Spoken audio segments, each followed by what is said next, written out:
Uzun HTML dersidagi 15-qism HTML uchur jadvali, ya'ni form.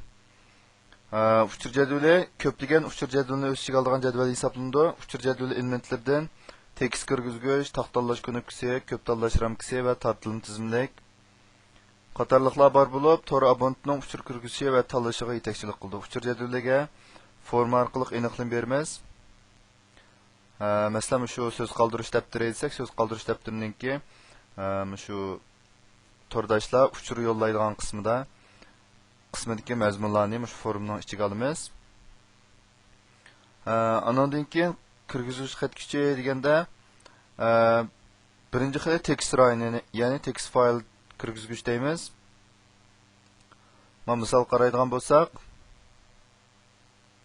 birinchisi mana bu type degan buning tipi text deb tanlandi. Buningki mazmuni first name degan mazmunni o'z ichiga olgan bo'lsa, ya'ni mana bu familiyangiz, o'zingizning ismi degan gap bo'ldi. Undan keyin ostidagi tekstning tipimi o'xshashlar text. Bu text kirgizish deganda mana bu qismga masalan Ahmad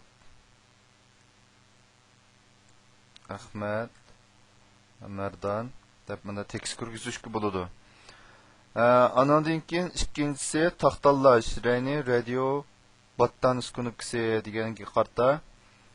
Mana qaraydigan bo'lsak, buningki tipi radio, buningki nomi sex, ya'ni jinsi, male er, female ayol. Mana qaraydigan bo'lsak, taqtanlash deganda ma'ni tanlasak, ma'ni tanlangan uchida cho'qim bu ikkidan birini tanlaymiz. Albatta buni 3-4 ning ichidan birini tanlasakmı, 5-6 ning ichidan birini tanlasakmı bo'ldi ekan, faqat shu belgilangan turning ichida birini tanlaydi. Üçüncüsü ko'p tanlash, ya'ni checkbox ramkasi deymiz.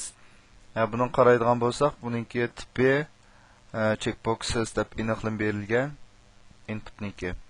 Andan keyin masalan meningki ismi velosiped, bike. Meningki ismi car, mashina deb berilgan bo'lsa, mening velosipedim bor, mening mashinam bor deganda buni ko'ta qaraydigan bo'lsak, mana mening velosipedim bor degan tanlashgan bo'ladi, mashinam bor deganim tanlash bo'ldi. Ikkilisini yoki xohlagan birini qo'yib, birini o'chirib olsak, bu ko'p tanlashgan bo'ldi.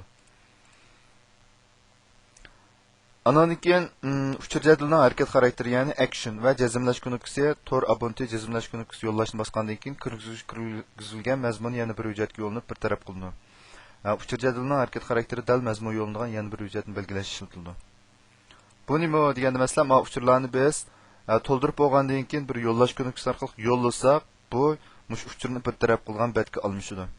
Masalan, ma bu inputniki action nimasi qaraydigan bo'lsak, a'zonamni kirgizing degan bo'lsa, a'zonam degan yerga uzdil.com deb bunda kirgizgandan keyin ma yo'llash degan ko'nikmani bossak, buning asli kodi qaraydigan bo'lsak, ma bu forumning ikki qismiga ilindi.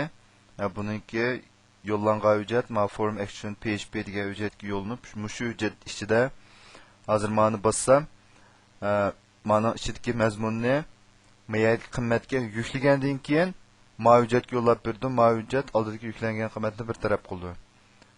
Bu yerda bir tekst kirgizish ramkasi, bu yerda bir dona knopka ishlatilib, shu iqtidor amalga oshirilgan.